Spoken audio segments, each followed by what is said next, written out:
वज़ीर-ए-आज़म के 29 करीबी लोगों की लाशें कब और कहां से मिली? शेर अफजल खान मरवत की क्या इमरान खान से मुलाकात होने वाली है? इलेक्शन तरमीमी एक्ट में हुकूमत ने कौन सी बड़ी गलती करके अदालत को तैश दिलाया है? कल डी चौक में बड़ा धरना होने जा रहा है।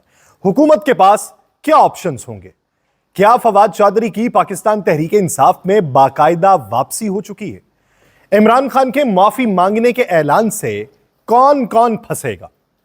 यास्मीन हमीद का लिखा हुआ है, हमने किसी को अहदे वफा से रिहा किया, अपनी रगों से जैसे लहू को जुदा किया, उसके शिकस्ता वार का भी रख लिया भरम, ये कर्ज हमने जख्म की सूरत अदा किया, जिस समत की हवा है उसी समत चल पड़े, जब कुछ ना हो सका तो यही फैसला किया, अपनी शकिस्तगी पे वो नादिम नहीं हुआ, मेरी बरह ना पाई का जिसने गिला किया।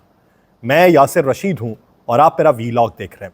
नाज़रीन, इलेक्शन कमीशन ऑफ पाकिस्तान ने मखसूस नशिस्तों से मुतल्लिक सुप्रीम कोर्ट के फैसले पे नजरसानी दरखास्त दायर करने का फैसला किया। इलेक्शन कमीशन सुप्रीम कोर्ट के फैसले पे रिव्यू पिटीशन दायर कर चुका है। इलेक्शन कमीशन से पहले पाकिस्तान मुस्लिम लीग नून भी मखसूस नशिस्तें पाकिस्तान तहरीक इंसाफ को देने के खिलाफ जो फैसला था उस पर नजरसानी दरखास्त उसने दायर की, जबकि मखसूस नशिस्तों पर मुंतखब कुछ अराकीन ने भी फैसले के खिलाफ नजरसानी दरखास्त दायर कर दी। अब मैं बतौर सहाफत का तालिब इल्म ये समझने से कासिर हूं कि जो हमें बताया जा रहा है कि पार्लियामान सुप्रीम होती है, पार्लियामान सुप्रीम है, पार्लियामान ने जो फैसले किए हैं उसी पे मिन्नुआन अमल किया जाएगा, उसी पे हर सूरत आगे बढ़ा जाएगा।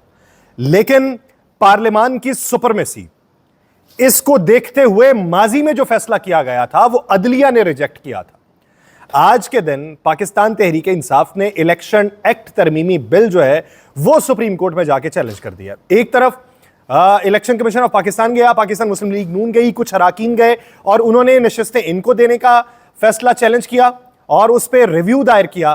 तो आज पाकिस्तान तहरीक इंसाफ ने दरखास्त सुप्रीम कोर्ट में दायर की। पाकिस्तान तहरीक इंसाफ ने सलमान अकरम राजा की तवस्सुत से आर्टिकल 184/3 की दरखास्त जो है वो सुप्रीम कोर्ट के अंदर दायर की है, जिसमें इलेक्शन तरमीमी एक्ट को कलअदम करार देने की इस्तदा की गई है। गुज़श्ता रोज कौमी असम्बली ने अपोजिशन के शदीद एहतजाज और शोर शराबे में इलेक्शन एक्ट तरमीमी बिल जो था वो कसरत राय से मंजूर किया था। कौमी असम्बली का इजलास जो था वो स्पीकर अयाज सादिक की सरबराही में हुआ था, जिसमें चेयरमैन कायमा कमेटी बराए पार्लिमानी उमूर ने इंतखाबात एक्ट तरमीम बिल पर कमेटी की रिपोर्ट पेश की। इस दौरान इलेक्शन एक्ट तरमीमी बिल मंजूरी के लिए कौमी असम्बली में पेश किया गया, जबकि इलेक्शन एक्ट तरमीमी बिल जो है वो जेर गौर लाने की तहरीक भी पेश की गई, जिसे ऐवान ने मंजूर किया। कौमी असम्बली के बाद आज सेनेट ने भी इलेक्शन एक्ट तरमीमी बिल कसरत राय से मंजूर कर लिया। अब सिर्फ और सिर्फ सदर के दस्तखत होना बाकी हैं, जिसके बाद ये बिल जो है वो बाकायदा कानून की शक्ल इख्तियार कर जाएगा। कल अली मोहम्मद खान ने यह कहा था कौमी असम्बली के फ्लोर के ऊपर खड़े होकर कि हुकूमत को अदलिया से लड़ाने की बातें हो रही हैं, आपने जो इकदाम उठाया है वो आपके गले पड़ जाएगा। जबकि बैरिस्टर गौहर ने यह कहा था कि यह आइन से मुतसादिम जो है वो आप बिल को मंजूर कर रहे हैं। अब बात आती है वही कि पार्लियामान सुप्रीम है, पार्लियामान जो फैसला कर दे वो अदलिया को मानना पड़ेगा, अदलिया का फैसला पार्लियामान को नहीं मानना पड़ेगा। बतौर सहाफत के तालिब इल्म मुझे समझ नहीं आई कि जब पाकिस्तान तहरीक इंसाफ का दौरे हुकूमत था, तहरीक अदम एतमाद पेश हो चुकी थी और उसी की सूरत में डिप्टी स्पीकर कासिम सूरी ने एक रूलिंग दी थी और उस रूलिंग के पीछे की मंतिक ये रखी गई थी कि पार्लियामान जो फैसला कर ले वो पार्लियामान का होता है। पार्लियामान ने अगर फैसला कर लिया है, पार्लियामान में मौजूद बैठा हुआ स्पीकर अगर कोई रूलिंग दे दे तो उसको दुनिया की कोई ताकत जो है वो रद्द नहीं कर सकती। यह मामला गया सुप्रीम कोर्ट में, अदालतें रात को खुली, अदालतों के सामने पार्लियामान के मामले को उठाया गया, पार्लियामान के मामले को अदालत ने जो है वो रद्द कर दिया और यह कहा गया कि पार्लियामान सुप्रीम नहीं है। पार्लियामान अगर प्रोसीजर कोई गलती करती है तो उसको वापस जो है वो अदलिया कर सकती है। इस ज़िमन के अंदर अब ये इन्होंने कानून पास किया और अब ये कहते हैं कि अदालत सुप्रीम नहीं है, पार्लियामान सुप्रीम है और पार्लियामान की बात को माना जाएगा। माजी में जब पाकिस्तान तहरीक इंसाफ पै दर पै जो है वो सदर के साइन के बाद जो समरियां जो थी, रेफरेंस जो थे वो भिजवाए जा रहे थे, तो उस पर बातें ये हो रही थी कि इन्होंने ऐवान सदर को एक फैक्ट्री बना दिया है कि जहां से सिर्फ ऑर्डिनेंस जारी होते हैं। और उस वक्त जब ये बातें की गई थी तो उस वक्त हम भी सवाल उठाते थे कि ऐसा तो नहीं होना चाहिए। उस वक्त की अपोजिशन जो अब हुकूमती इत्तेहाद के अंदर मौजूद है, ये इनका स्टैंस होता था कि पर्सन स्पेसिफिक या पार्टी स्पेसिफिक जो कानून है वो अदलिया के अंदर रिजेक्ट हो जाएगा, उसकी कोई बुनियाद नहीं होती। टाइमिंग बड़ी मैटर करती है। और अब की बार जब आप रिव्यू में गए हैं तो पहले रिव्यू का फैसला देख लेते, रिव्यू के अंदर क्या बात हो रही है उसका इंतजार कर लेते। लेकिन उसका इंतजार करने से पहले आपने जो है वो बिल को पास करवा लिया। अब बिल को पास करवाया है, रिव्यू में जाएंगे, जब उसकी तारीख लगेगी तो उस दिन जाके ये कहेंगे कि जिस दिन आपने ये फैसला दिया था उस दिन ये कानून मंजूर नहीं हुआ था, ये कानून बाकायदा शक्ल इख्तियार नहीं किया था। और इलेक्शन एक्ट तरमीमी बिल जो है, जिसमें इलेक्शन एक्ट के आर्टिकल 60 और आर्टिकल 104 उसके अंदर तरमीम की गई है, तो उसको भी बुनियाद बनाया जाएगा वहां पे। अब कल के दिन हमारे वजीर दिफा ख्वाजा आसिफ साहब ने कहा कि सबको एहतराम के साथ जिंदगी गुजारनी चाहिए, अदालतों का एहतराम करना चाहिए, इदारों का एहतराम करना चाहिए। तो इदारों का एहतराम ये इस तरीके से करेंगे आप इदारों का एहतराम। अगर ये आप करना चाहते हैं और आप करना चाहते हैं 2 जजेस के इख्तलाफी नोट या उनके वजाहती नोट या उनके तफसीली फैसले की बुनियाद के ऊपर 8 जजेस की जो बातें हैं, जिसमें बशमूल 3 जजेस और भी हैं जिन्होंने ये कहा था कि नहीं, पहले ये इलेक्शन कमीशन में मामला जाएगा, इलेक्शन कमीशन दोबारा से इजरा करे और फिर नशिस्तें दी जाएंगी, तो मजमूई तौर पे ये 11 जजेस थे और आप 11 जजेस की मुखालिफत कर रहे हैं। क्या है इसके पीछे मंतिक? 2/3 अक्सरियत चाहिए।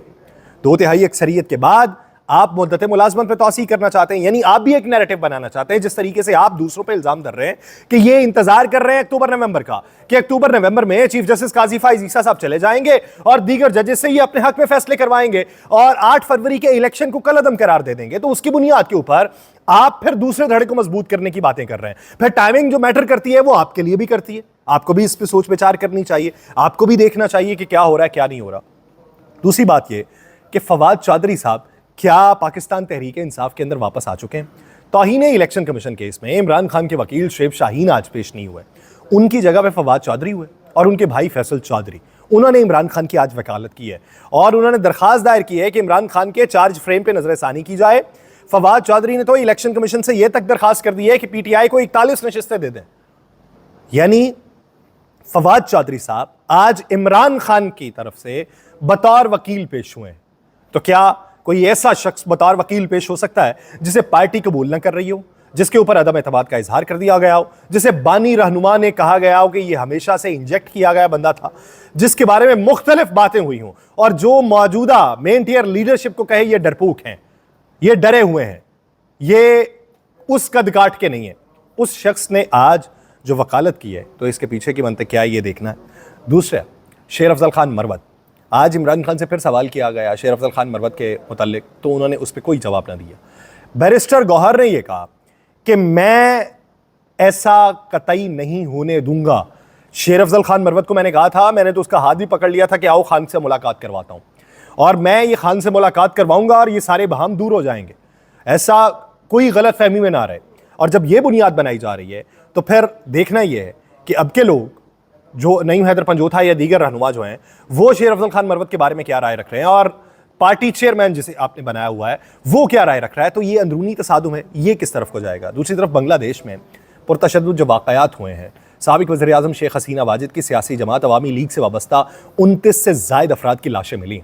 बांग्लादेशी अखबार के मुताबिक 29 से ज़ायद लाशों में अवामी लीग के रहनुमा हैं, उनके ख़ानदान के अफराद शामिल हैं और यह बताया जा रहा है कि ये लाशें शेख हसीना वाजिद के मुल्क छोड़ने के बाद मिली हैं। दूसरी जानिब बांग्लादेशी अखबार यह दावा कर रहा है कि अवामी लीग से वाबस्ता अफराद के घरों, कारोबारी मराकज़ में तोड़फोड़ और लूटमार भी हुई है। अब बेशतर जगहों के ऊपर पाकिस्तान को बांग्लादेश के साथ कंपेयर किया जा रहा है। जिस तरीके से कल बैरिस्टर गौहर ने पार्लियामान के अंदर खड़े होकर यह कहा कि शहबाज शरीफ साहब जो है वो हसीना वाजिद को फ़ोन कर लें कि वापसी का रास्ता कौन सा होना चाहिए, यानी इसको कंपेयर किया जा रहा है। तो इसको कंपेयर आप हर सतह पर नहीं कर सकते। यानी इस तरह का दंगा, इस तरह की सूरत हाल जो है वो खुदा ना करे कि पाकिस्तान के अंदर हो और खुदा ना करे कि हमें इस तरह के केओस का सामना करना पड़े। यहां पे हमें यह सोचने की जरूरत है कि मामला अगर फाहम तफहीम से होता है, टेबल टॉक के जरिए होता है, तो हमें आगे बढ़ जाना चाहिए। हमें वो रास्ता इख्तियार कर लेना चाहिए कि जिसमें अवाम की भी भलाई हो, सियासतदानों की भी भलाई हो, आपकी सियासत भी बच जाए, आपकी मईशत भी बच जाए, हुकूमत भी बच जाए और मुल्क भी बच जाए। कोई ऐसा बंटवारा करने की कोशिश ना करें, कोई ऐसी सोच के पैदा होने का उज़र ही पेश ना करें कि जिससे सूरत हाल जो है वो आपके हाथों से सिरकती हुई महसूस हो। आज खान साहब ने यह कहा कि अगर मेरी पार्टी के लोग मुलव्वस हुए 9 मई में तो मैं सबको सजा दिलवाऊंगा। बहुत सारे लोग ये बातें कर रहे हैं कि फिर यास्मीन राशिद का क्या बनेगा, फिर एजाज चौधरी साहब का क्या बनेगा, फिर मियां असलम इकबाल साहब का क्या बनेगा, फिर हम्माद अजहर साहब का क्या बनेगा, फिर हसन नियाजी का क्या बनेगा, फिर ये दीगर रहनुमा जो हैं जिनके ऊपर केसेस हैं उनका क्या बनेगा, यानी उमर सरफराज चीमा का क्या बनेगा, तो फिर इनके दीगर रहनुमाओं या कारकुनों का क्या बनेगा। तो मेरा सवाल ये भी पैदा होता है कि फिर जो पार्टी छोड़ गए थे उनका क्या बनेगा, फवाद चौधरी साहब, फिर फयाजुल हसन चौहान साहब का क्या बनेगा, फिर फैसलाबाद से जो लोग जिन्होंने आईपीपी के अंदर शमूलियत इख्तियार की और बाद में खामोश होकर घर बैठ गए, यानी फरूख हबीब, उनका क्या बनेगा, फिर दीगर रहनुमाओं का क्या बनेगा जिन्होंने पार्टी छोड़ के एक प्रेस कॉन्फ्रेंस करके दूसरी पार्टी में चले गए थे, तो उनका भी तो पूछना चाहिए कि उनका क्या बनेगा। मजमूई तौर पर हमें सबका कुछ बनाना है, हमें अपना कुछ बनाना है, हमें आगे बढ़ने की तगदो करनी है, उस तरफ को चलना है। हमने उस गली के अंदर नहीं जाना कि जहां पे बंद रास्ता हो, अंधेरा हो और हमें आगे कुछ सुझाई ना दे। हमें कुछ ना कुछ तो करना है कि हम ये कह सकें कि हम उस मुल्क जैसे नहीं हैं, हमारे हालात मुख्तलिफ हैं, हमारे एहसासात मुख्तलिफ हैं, जज्बात मुख्तलिफ हैं। ये कुछ तौजीह तो दीजिए। यही तौजीह जो है वो हमें कोई ना कोई रास्ता दिखाएगी। मुझे दीजिए इजाजत, अल्लाह ने के बाद।